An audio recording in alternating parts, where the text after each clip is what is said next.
3월 첫 주가 되었습니다. 시편 119편을 좀 이렇게 강해하고 싶은데 강해 다는 하지 못할 것 같고요. 그래도 가장 이제 이 첫 부분이 시편 119편의 전체적인 것들을 잘 표현하고 있습니다. 시편 119편은 성경에서 가장 긴 장인데요. 무려 176절로 되어 있습니다. 근데 이제 저희가 25절까지만 읽었지만 계속 하나님의 말씀, 말씀과 관련된 계명, 율법, 규례 이렇게 강조하고 있는데 90절, 122절, 123절 딱 3절을 제외하고는 다 이 말씀과 관련된 단어들이 들어가 있습니다. 하나님의 말씀하시는 오늘 제목이 이제 복 있는 자인데요. 복 있는 자는 말씀을 묵상하여 마음에 저장하는 자라고 했는데 성경에서 이제 복이라는 말씀이 나오면 그냥 유심히 보죠. 왜냐하면 우리는 복에 워낙 관심이 많잖아요, 그렇죠? 그리고 새해만 되면 새해 복 많이 받으세요 이렇게 말을 하고, 근데 이제 복을 많이 받으세요라고 하는 궁극적인 목표는 뭐냐면 사실 이제 행복하고 싶은 거죠. 복 많이 받아서 불행한 게 아니고 행복하고 싶은데 어떻게 행복하나를 보니까 복을 많이 받으면 행복하더라. 그래서 이제 복 있는 자와 행복한 자는 사실 이제 같은 의미가 있습니다. 그런데 이제 기존의 세상에 말하는 복과 성경에 말하는 복이 같은지 다른지, 그래서 이제 복이라는 단어가 나오면 이렇게 유심히 관찰을 제가 합니다. 근데 성경이 말하는 복은 확실히 세상에서 말하는 복하고 다르죠. 로또가 당첨되거나 성공하거나 행운이 있는 것이 아니라 말씀을 사랑하고 지키는 자가 복 있는 자입니다. 그 영어하고 이제 우리 한글의 어떤 어순이 좀 다를 때가 있듯이 히브리어하고도 이제 어순이 다를 때가 많이 있어요. 그래서 이 시편 119편, 그러니까 이 176절이 되는 아주 긴 이 시편 119편의 첫 단어는 복이 있다, 이 단어에 복이 있다. 그래서 이제 직역을 이렇게 하면 복되다, 그 행실 깨끗하고 야훼의 법을 따라 사는 사람이 공동번역이 이렇게 직역을 좀 했습니다. 첫 단어가 복된 자다, 복되다 이렇게 말해요. 누가 복된 자냐라고 하면은 하나님의 말씀을 따라 사는 사람이 복되다 이렇게 말하고요. 2절도 첫 단어가 복되다 이런 단어로 시작이 돼요. 누가 복되냐면 맺은 언약을 지키고 마음을 쏟아 하나님을 찾는 사람이 복됩니다. 3절에는 복되다라는 단어는 안 나오지만 사실 그 의미상으로는 복된 자가 이런 사람이다. 그래서 3번 정도 복되다, 누가 복 있는 자냐, 그러니까 누가 행복한 사람이냐, 이렇게 이제 딱 정의를 하고 그러면서 이제 말씀에 대해서 계속 길게 설명을 하고 있습니다. 여러분, 성경에서 이제 일관되게 복이 무엇이고 복된 자가 누구고 즉 행복한 사람이 누구인지에 대해서 일관되게 말씀하고 있는데 우리가 시편 1편을 잘 알고 있어요, 그렇죠? 한번 1절부터 3절까지 한번 같이 읽어볼게요. 시작. 복 있는 사람은 악인들의 꾀를 따르지 아니하며 죄인들의 길에 서지 아니하며 오만한 자들의 자리에 앉지 아니하고 오직 여호와의 율법을 즐거워하여 그의 율법을 주야로 묵상하는도다. 그는 시냇가에 심은 나무가 철을 따라 열매를 맺으며 그 잎사귀가 마르지 아니함 같으니 그가 하는 모든 일이 다 형통하리로다. 네, 그래서 복 있는 사람은 이렇게 딱 또 시편이 150편인데 딱 시작하면서 첫 단어가 복 있는 사람이 누군가에 대해서 말씀하고 있어요. 주야로 하나님의 말씀을 묵상하는 자인데 그는 마치 시냇가에 심은 나무와 같다라고 말씀을 했습니다. 그리고 또 이제 중요한 것이 예수님이 복에 대해서 말한 부분이 우리 지난주에 묵상 가운데 있었어요. 예수님이 야, 네가 복이 있다라고 한 부분이 이제 베드로에게 이런 말을 했습니다. 우리 마태복음 16장 16절 17절 같이 읽어볼게요. 시작. 시몬 베드로가 대답하여 이르되 주는 그리스도시요 살아계신 하나님의 아들이시니이다. 예수께서 대답하여 이르시되 바요나 시몬아 내가 복이 있도다. 이를 내게 알게 하니는 혈육이 아니요 하늘에 계신 내 아버지시니라. 여러분, 예수님이 이렇게 내 믿음이 크도다 이렇게 말한 사람도 굉장히 적은데 예수님이 야, 넌 진짜 복되다. 넌 정말 복받은 사람이야. 야, 너는 정말 행복한 사람이다. 이렇게 말한 예가 별로 없으시죠. 물론 수많은 사람들을 행복하게 해주고 그들을 복되게 해주셨지만 그래도 너는 정말 복되다라고 한 적이 거의 없으세요. 근데 예수님이 네가 복되다라고 한 이것이 베드로에게 말을 했죠. 한마디로 누가 복됩니까? 예수님이 누구인지 아는 자가 복된 것이죠. 근데 이제 예수님이 누구신지 아는 것을 또 요한복음 17장 3절에서는 그게 영생이라고 그랬어요. 그렇죠? 영생은 참 하나님과 예수 그리스도를 아는 것이 영생이죠. 그러니까 영생이 있고 영생을 누리는 자가 참으로 복된 자다라고 예수님이 말씀하신 것입니다. 여러분, 복이 다 똑같지 않아요? 사실 복의 종류는 굉장히 많습니다. 여러분, 뭐 로또를 맞아도 복일 수 있죠. 그렇죠? 취업을 해도 복받았다고 할 수 있고, 그냥 이쁘게 태어난 것도 복받았다 할 수 있고, 복의 종류가 굉장히 많아요.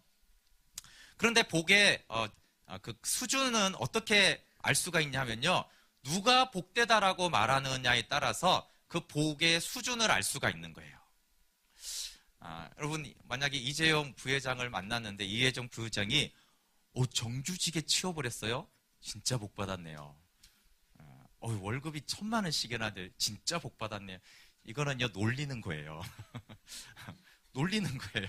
이렇게 부자들끼리 모여가지고 비꼴 때 그런 말을 할 수 있어요. 누가 복되다라고 말하느냐에 따라서 그 복의 수준이 다른 거거든요.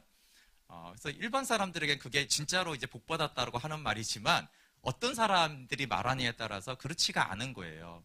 그래서 여러분, 그래서 여기저기 사람들이 야, 복받았다, 너는 복받아서 이렇게 말하는 거하고, 창조주 하나님이 너는 정말 복받았다, 너는 정말 복 있는 자다, 이거 전혀 다른 것을 말하는 것이죠. 네. 30등이 보기에는 20등이 복받은 거잖아요. 그렇죠?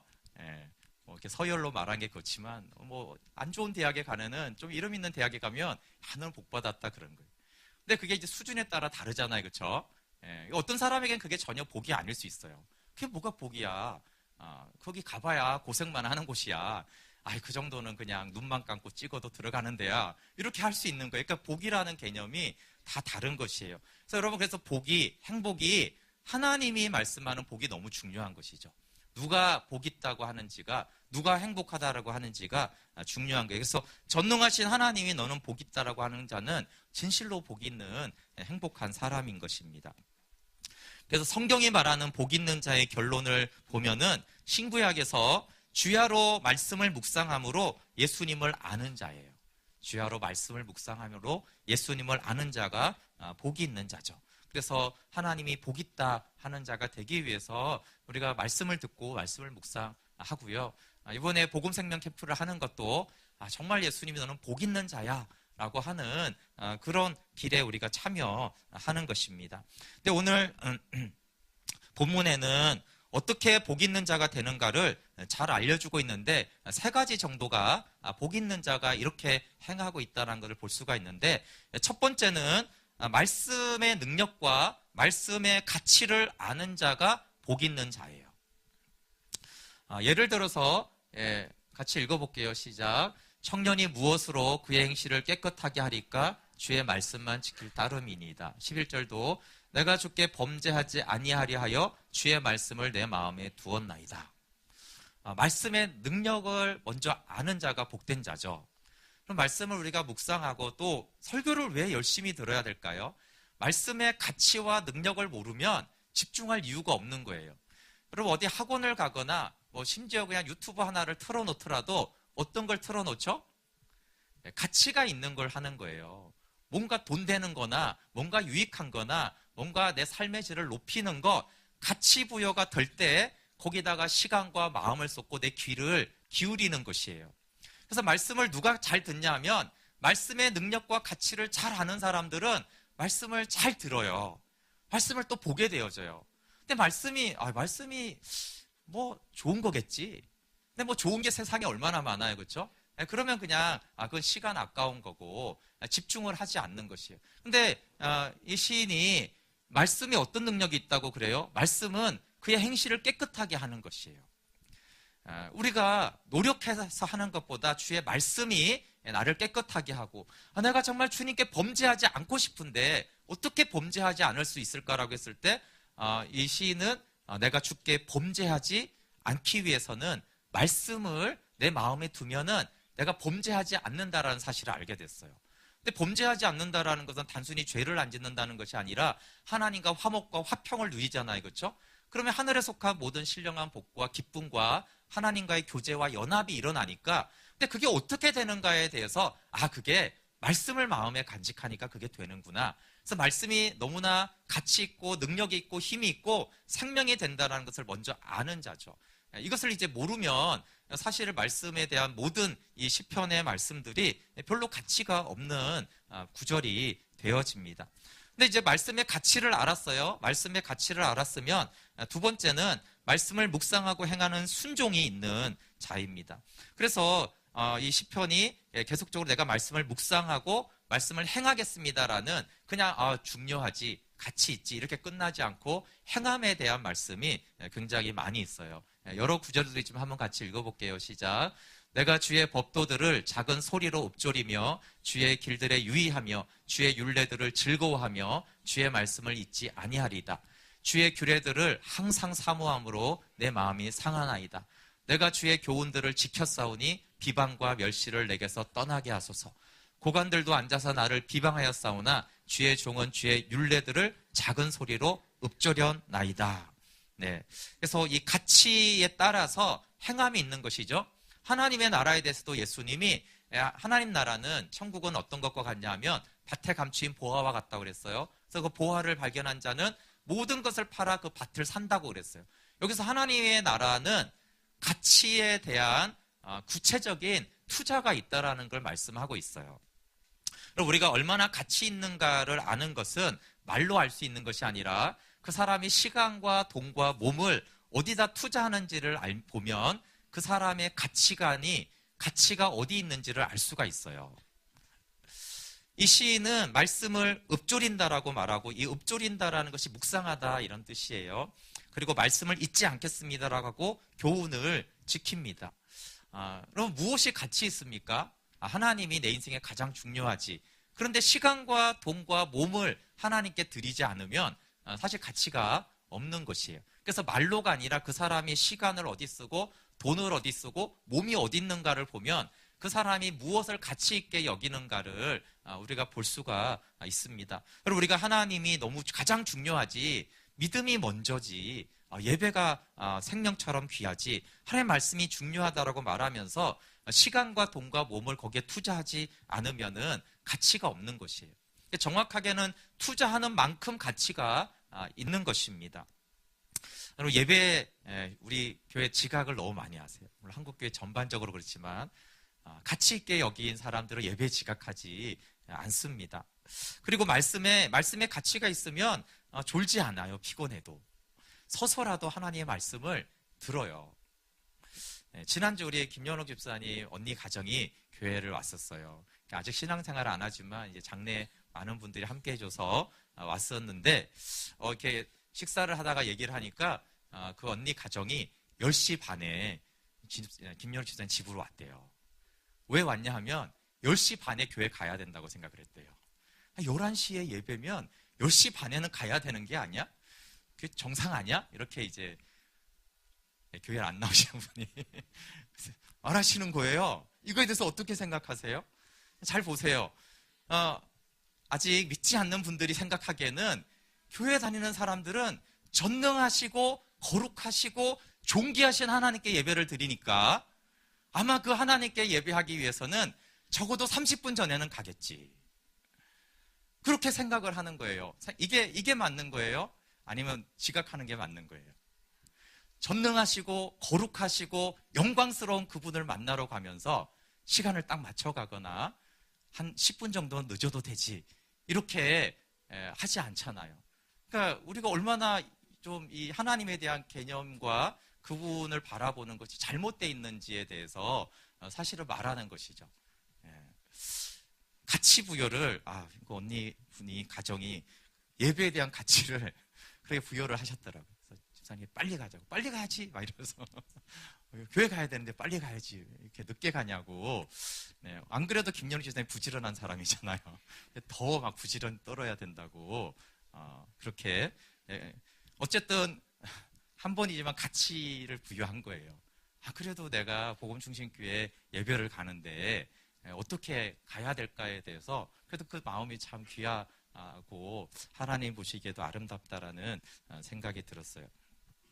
세 번째, 말씀을 깨닫고 행하도록 기도하는 것입니다. 이런 말씀과 관련해서 기도가 굉장히 중요한데 우리가 말씀 따로 기도 따로 이렇게 많이 좀 돼 있어요. 그래서 말씀 공부하고 듣는 시간, 따로 기도하는 시간. 그래서 기도는 어떤 뭔가를 간구하고 부르짖는 시간, 말씀은 이렇게 좀 지성을 쓰는 시간 자꾸 구분을 하는데 말씀과 기도가 떨어지면 안 되고 말씀과 기도가 늘 함께 가고 사실 기도는 언제나 말씀이 중심이 돼야 되고 우리가 간구하는 기도, 중보 기도를 할 수 있지만 기도의 가장 핵심은 사실 말씀을 알고 말씀을 누리도록 하는 기도가 가장 중요한 기도입니다. 그래서 119편을 보시면 이게 말씀에 대한 것이구나라고 생각하는데 자세히 뜯어보면 기도 내용이 굉장히 분량이 많아요. 기도가. 첫 번째 기도는 이런 것이죠. 말씀을 묵상하고 지키겠사오니 나의 기도를 들어주십시오. 이런 먼저 하나님 말씀을 사랑하고 묵상하고 순종할 테니까 제 기도 좀 들어주세요. 이런 표현이 굉장히 많습니다. 여기 보면 쭉 이제 그런 내용이에요. 주의 율례를 지키게 하소서. 그러니까 꼭 간구만이 아니라 말씀을 지키게 해달라는 기도, 말씀을 묵상하고 나서 말씀을 지키게 해달라는 거예요. 그 말씀을 좀 깨닫게 해달라는 그런 기도를 많이 합니다. 나를 아주 버리지 마소서. 그 앞에 주님을 찾았사오니 계명에서 떠나지 않게 하시고 주의 율례들을 내게 가르쳐 주십시오. 말씀을 봐도 모르겠으니까, 그렇죠? 하나님, 제가 말씀은 보겠는데 모르겠어요. 하나도 깜깜해요. 좀 가르쳐 주세요. 이렇게 또 기도하고 또 주의 계명들을 내게 숨기지 마소서. 같은 말이죠. 뭔 말을 하시는 것일까? 주님 숨기지 마시고 주님의 뜻과 마음을 제게 알려주세요라고 기도하고요. 또 내가 주의 교훈들을 지켰사오니 비방과 멸시를 내게서 좀 떠나게 해주세요. 이런 어려움들이 좀 없어지게 해주세요라는 그런 현실의 문제들도 말씀을 순종하겠으니 해주십시오로 기도를 합니다. 그 두 번째 기도의 유형은 분량은 좀 더 적은데 먼저 제 기도 좀 들어주세요. 그러면 제가 말씀을 묵상하고 말씀을 지키겠습니다. 이런 표현들이 있습니다. 17절이 대표적인데요.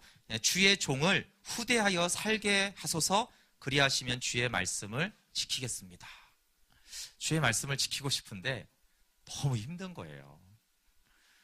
그러니까 좀 주님, 저 좀 후대가 뭐예요? 좀 후하게 대해달라는 뜻이에요. 자, 부족한 것도 많고 그렇게 말씀을 너무 잘 지키거나 그러지 못하지만 하나님 저 좀 후하게 대해주시면 제가 좀 힘이 나서 주님의 말씀을 내가 지키겠습니다. 그렇게 지킬 힘이 없을 때는 또 하나님께 먼저 기도하고 그렇게 좀 주님 도와주시면 근데 제가 잘 먹고 잘 사고 이게 아니라 내가 주의 말씀을 따라갈 테니까 저를 좀 도와주세요. 이렇게 먼저 기도를 하고 또 그러면 제가 말씀의 삶을 살겠습니다. 이렇게 있죠. 18절도 사실 먼저 기도하는 거예요. 주님, 내 눈을 열어 주의 율법에서 놀라운 것을 보게 해주세요. 주님이 좀 성령으로 말씀을 알게 하시면 그냥 말씀을 듣거나 묵상하는 게 좀 할 수 있겠는데 사실 봐도 뭔 소리인지 모르겠고 졸리기만 하니까 제가 그게 잘 안 됩니다. 주님, 저의 눈을 열어서 알게 하시고 보게 해주십시오. 이렇게 먼저 기도를 하고 제가 말씀을 따라 살겠다고 하는 것이에요. 그래서 성경이 말하는 복된 자는 이 세 가지죠. 하나님의 말씀의 능력을 알아요. 하나님의 말씀이 굉장히 가치가 있고 중요해서 내 몸과 마음과 시간과 돈을 투자할 만한 가치가 있는 그 말씀이다라는 걸 알고 그래서 구체적으로 말씀을 묵상하고 또 말씀을 순종해요. 그런데 그것에 끝나지 않고 기도하는 자입니다. 그래서 시편 119편에 가장 많은 두 가지 표현이 있는데 그것은 말씀 묵상과 말씀 묵상 기도예요. 묵상 기도. 먼저는 이 시편 기자가 말씀을 내가 묵상하고 순종하겠습니다라는 고백이 굉장히 많아요. 그럼 이것은 우리가 마땅히 해야 될 순종입니다. 내가 말씀을 볼 수도 있고 안 볼 수도 있는 게 아니라 말씀을 보고 듣는 것은 명령이에요. 하나님이 야 선택해라 그렇게 말씀하지 않았고 너는 주야로 말씀을 묵상하고 말씀을 지켜 행하라고 했기 때문에 이것은 우리가 순종해야 될 명령입니다. 그런데 문제가 있습니다. 우리가 말씀을 보거나 묵상하거나 이렇게 경청할 수는 있는데 우리가 말씀을 깨닫거나 말씀을 행할 능력과 힘이 없다는 게 문제예요. 여기서 깨달음은 단순히 지적인 깨달음을 말하는 것이 아니에요. 예수님도 밭의 비유를 할 때 깨달은 자는 결실한다고 그랬거든, 말씀이. 근데 그렇게 할 만큼 없는 거예요. 그래서 계속 시편 기자가 뭐라고 말해요? 하나님 말씀 숨기지 말아주세요. 알게 해주세요. 깨닫게 해주세요. 보게 해주세요. 왜냐하면 우리에게 그런 능력이 없어요. 성령이 조명해 주시지 않으면 그렇게 할 수가 없죠. 여기 시편 119편 8편을 보면 내가 주의 율례들을 지키오리니 나를 아주 버리지 마옵소서. 그래. 이게 좀 앞뒤 말이 안 맞아요. 아니, 하나님의 말씀을 지키는데 왜 하나님이 버리겠어요? 근데 왜 이렇게 말이 안 맞는 표현이 이렇게 한 절에 있을까요? 사실 이거는 우리의 삶을 돌아보면 충분히 이해할 수 있어요. 왜 그렇습니까? 주님, 제가 말씀을 지키겠습니다라고 결단하고 나서 못 지켰죠. 그래서 말씀을 지키겠다는 결심이 무너지고 넘어질 때에도 저를 긍휼히 여겨달라는 것이에요. 말씀을 지키겠다고 해놓고 다 지켰으면 저런 기도는 필요가 없는 거예요. 근데 나는 정말로 지키고 싶고 그렇게 하기로 했고 그래 또 하기도 했는데 안 되는 거예요. 말씀이 지켜지지가 않아요. 근데 말씀이 지켜지지 않을 때 하나님이 이런 나를 버리시기에 마땅하겠구나. 말씀을 지키기는커녕 정말 죄와 악만 가득하니 하나님 나를 버리실 수밖에 없구나. 그런 생각이 들었기 때문에 하나님 저를 버리지 말아 주십시오. 그 말이 무슨 말이냐면 우리가 지키려고 한다고 해서 우리가 지킬 수 있는 힘이 있다는 것을 의미하는 것은 아니에요. 지키겠다라고 결단하고 순종하고 행하는 것까지 우리가 할 수 있지만 근데 그것을 해낼 힘이 없는 우리의 연약함을 이렇게 말씀을 사랑하는 시편 기자도 그대로 자기의 삶도 그랬다는 것입니다. 이것은 예수님의 말씀에서도 우리가 알 수 있어요. 아까 베드로에게 복이 있도다라고 하시면서 이렇게 말했죠.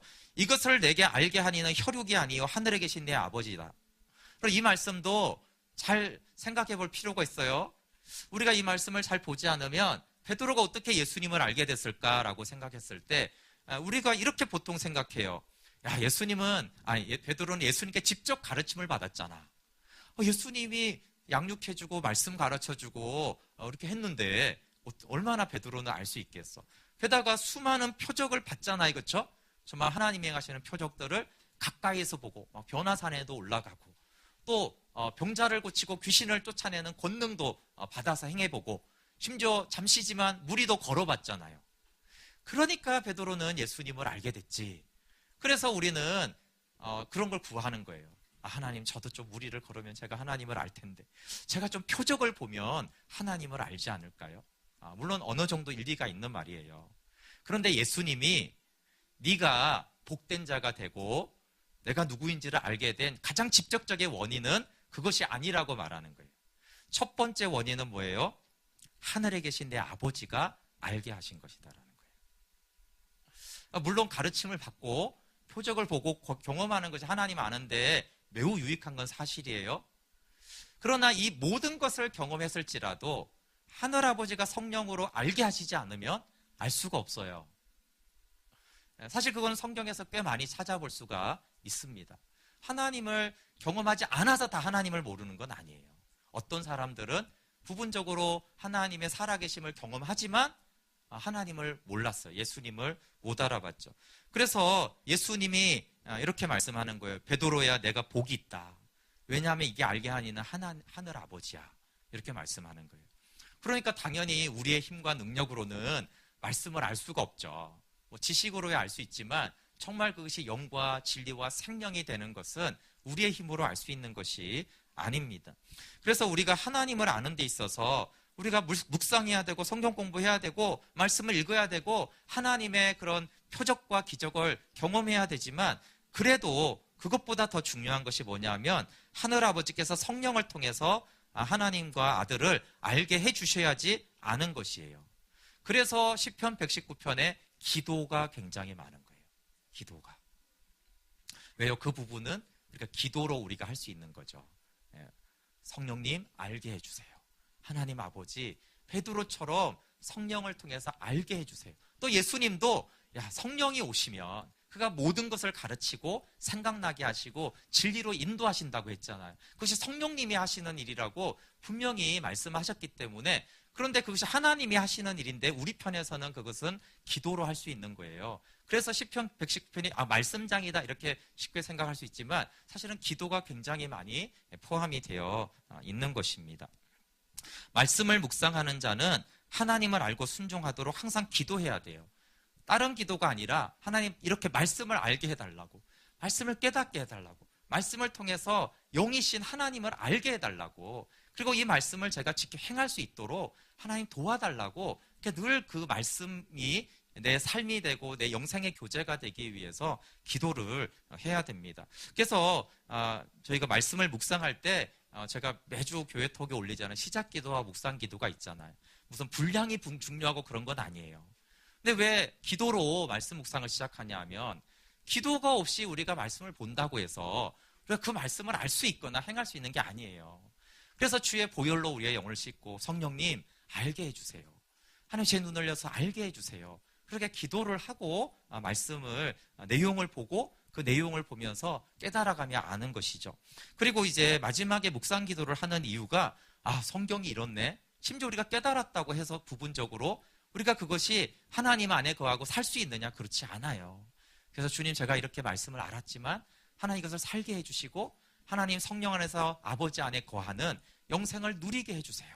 그렇게 기도하는 것이에요. 그래서 말씀과 기도는 사실 이렇게 분리되지가 않고 늘 이렇게 교차하는 것입니다.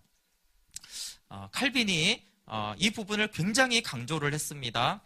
말씀과 성령은 불가분의 관계를 가진다. 성령이 조명하지 않는 성경은 죽은 글이 되고 독자들을 죽인다.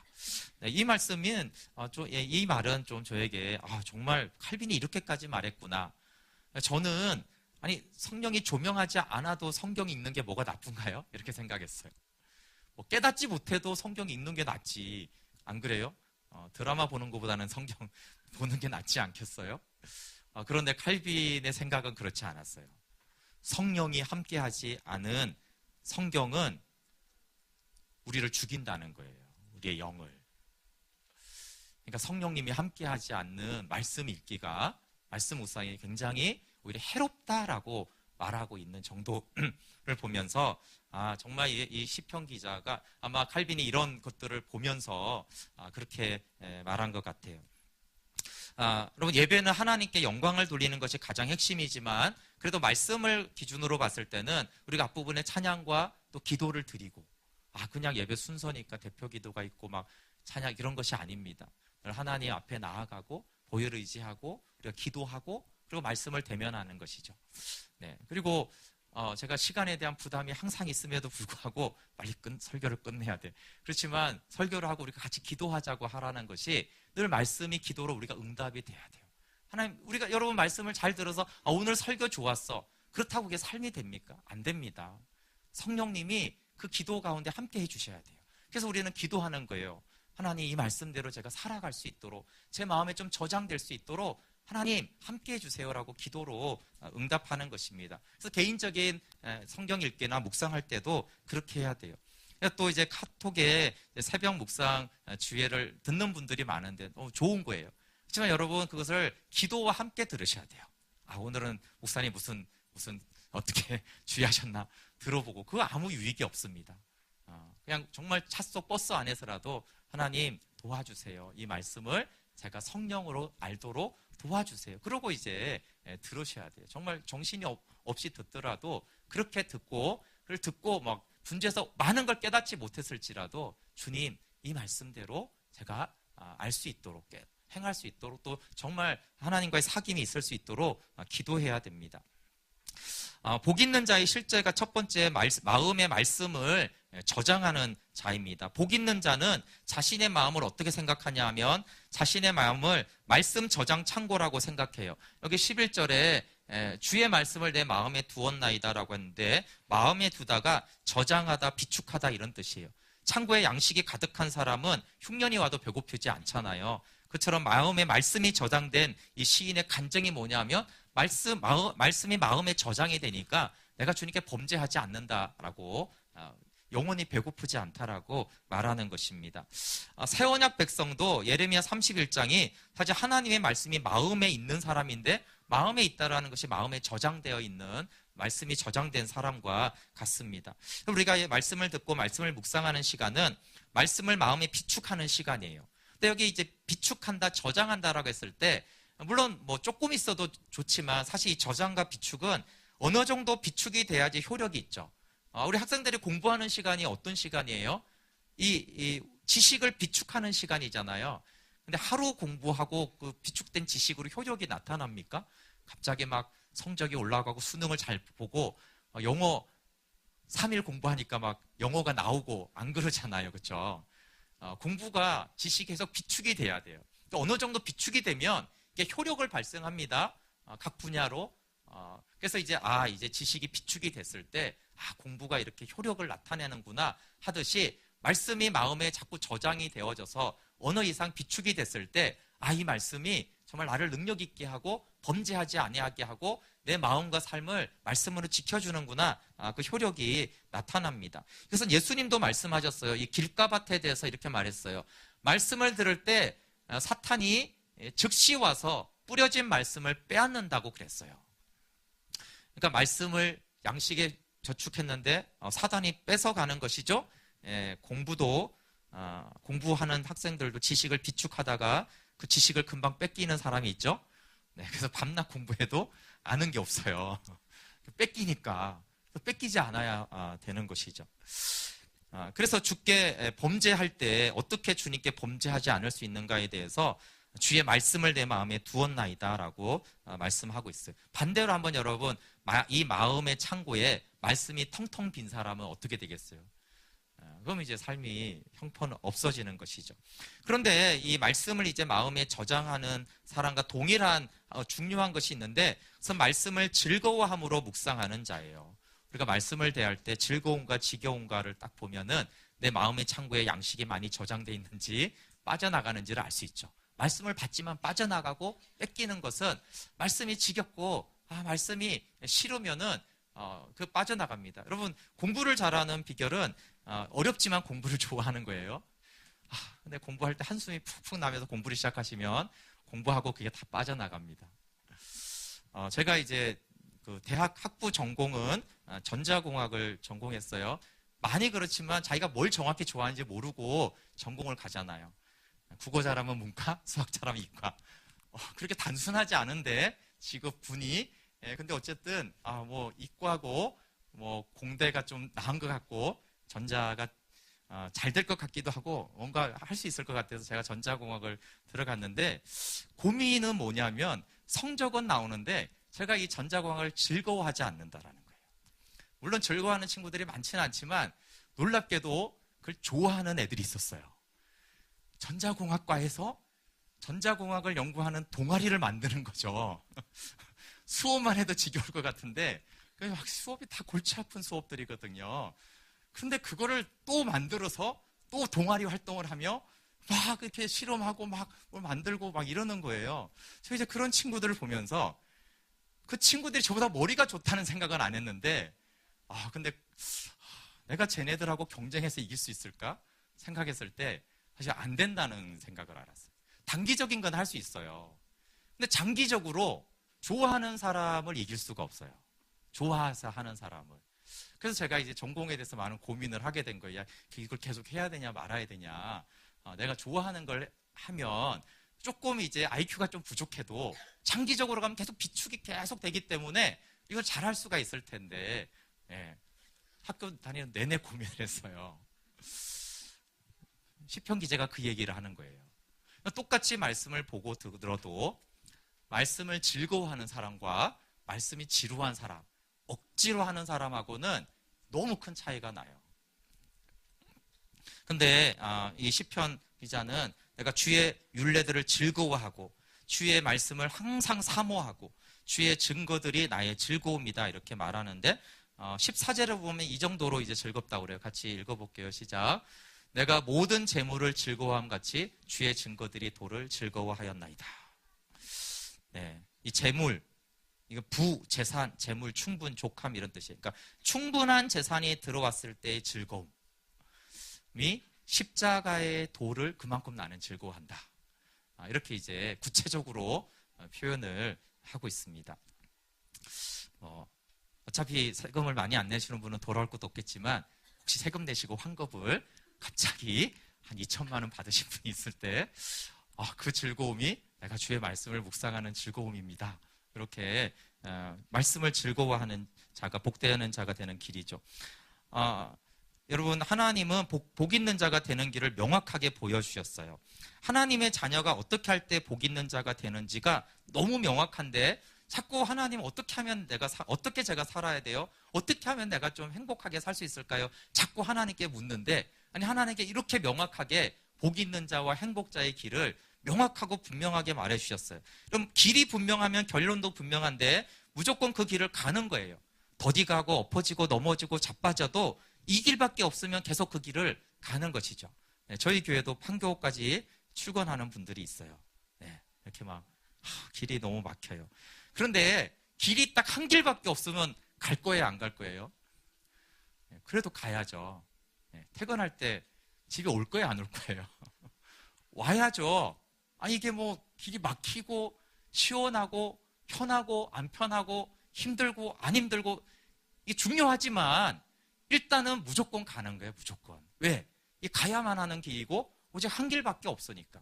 그럼 하나님이 말씀하신 길이 한 길밖에 없어요. 원웨이밖에 없습니다. 그러니까 가는 거죠. 그럼 유일한 고민은 뭐냐 하면 갈까 안 갈까가 되면 안 되고 어떻게 가면 더 빨리 갈까? 새벽 일찍 나가면 길이 막히지 않겠지. 이런 걸 이제 그 다음에 생각하는 거예요. 근데 일단은 갈까 안 갈까를 고민하는 사람은요, 여기까지 못 와요. 공부도 아까 말했죠. 일단 공부를 해야겠다고 해야지 공부 방법이 찾아지지, 공부할까 안 할까 이런 친구들은요, 절대 공부 방법이, 비법이 터득이 안 돼요. 일단은 무조건 해야지 그러면 이게 나와요, 방법이. 그러니까 무조건 출근해야지 그러면 그때부터 이제 방법이 찾아져요. 막혀서 천천히 가든 안 막히는 시간대 찾아서 일찍 가든 밤늦게 오든 방법이 있습니다. 묵상하면서 가는 것도 방법이죠. 그럼 말씀을 묵상할까 말까 이렇게 하면요, 이미 묵상은 안 되는 거예요. 공부할까 말까? 공부를 해도 그 학생은 이미 공부 못해요. 공부할까 말까? 묵상을 할까 말까? 이미 묵상이 안 돼요. 할 수 있죠. 그래도 묵상이 안 돼요. 출근할까 말까? 회사 생활 못해요. 출근해도 그 사람 회사 생활 못해요. 출근할까 말까 맨날 이 생각하며 다니는 그 사람 집에 갈까 말까? 가정생활 못하죠. 오늘 집에 가야 돼 말아야 돼. 맨날 회사에서 이 고민하고 있으면 그 가정생활이 되겠어요? 그러니까 갈까 말까 하는 사람은 이미 안 되는 거예요. 그러니까 말씀을 내가 묵상해야 돼, 할까 말까? 계속 여기 있는 사람은 말씀의 능력이 없죠. 그 말씀이 나를 복되게 하거나 행복하게 하겠습니까? 그 자체가 안 되는 거예요. 일단은 가는데 어떻게 가야 될지. 그래서 말씀 묵상의 달인이 되기로 결정을 하신 16년 동안 말씀 묵상을 하지 않았다라고 말씀할 수 있으면 좋겠어요. 넘어져도 느려도 더디고 답답해도 그래도 가야지. 그러면 그리고 기도하면 성령님이 열어주십니다.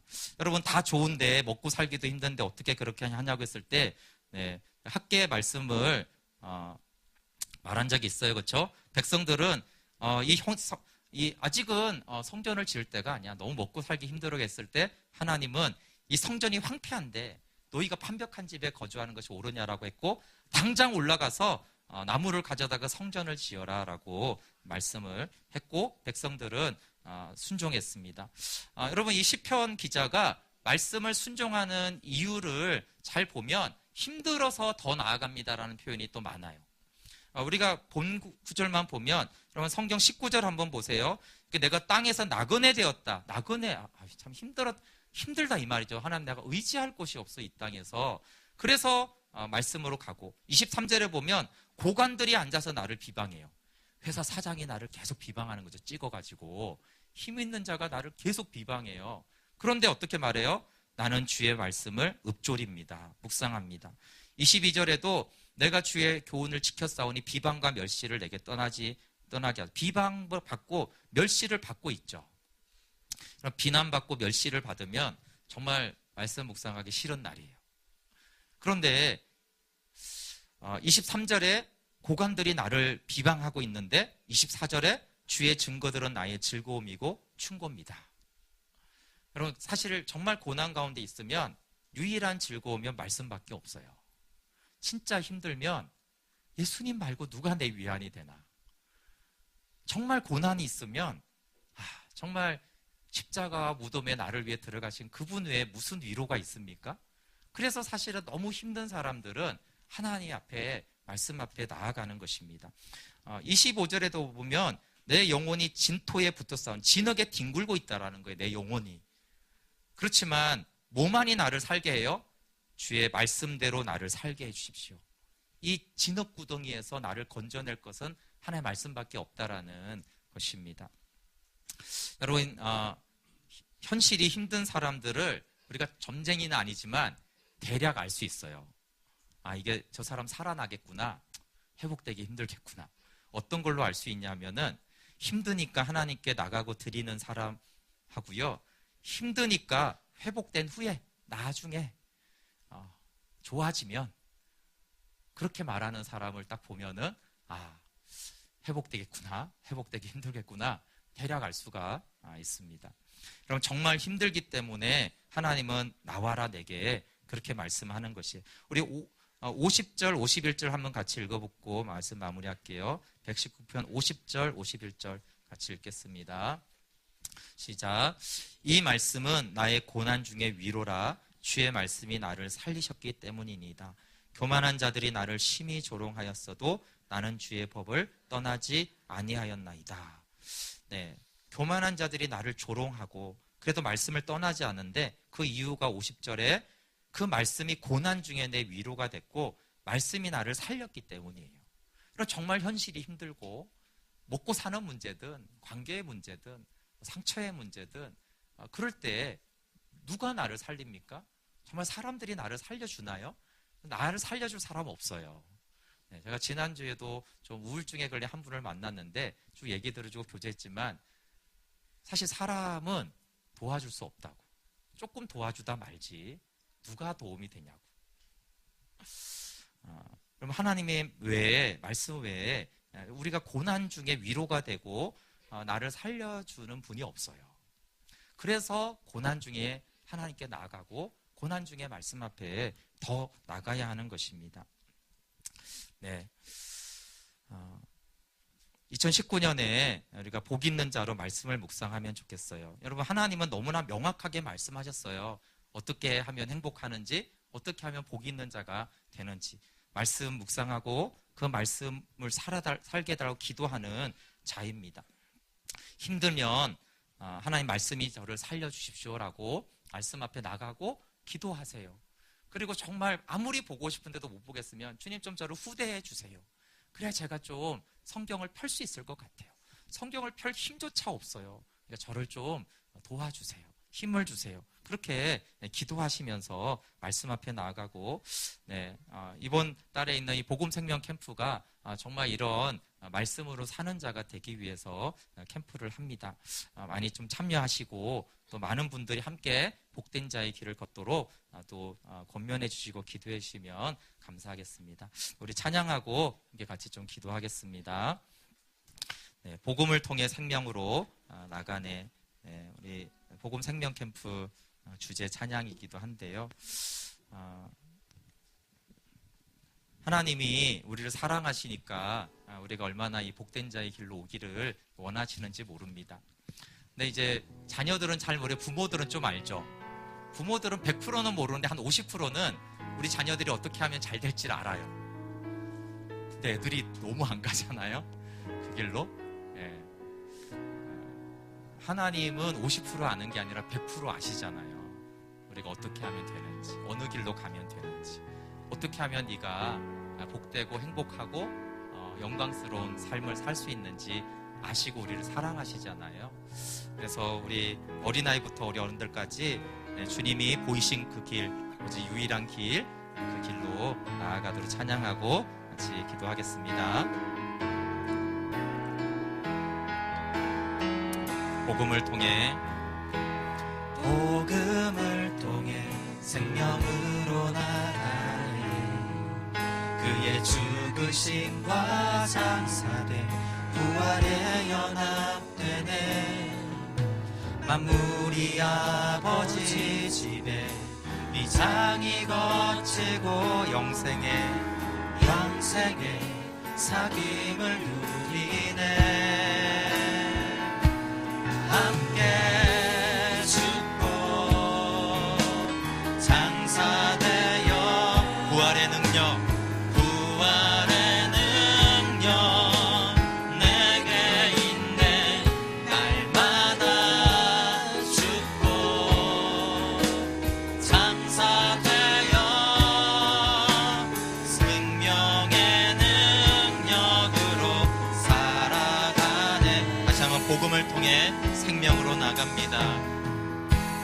복음을 통해 생명으로 나가네.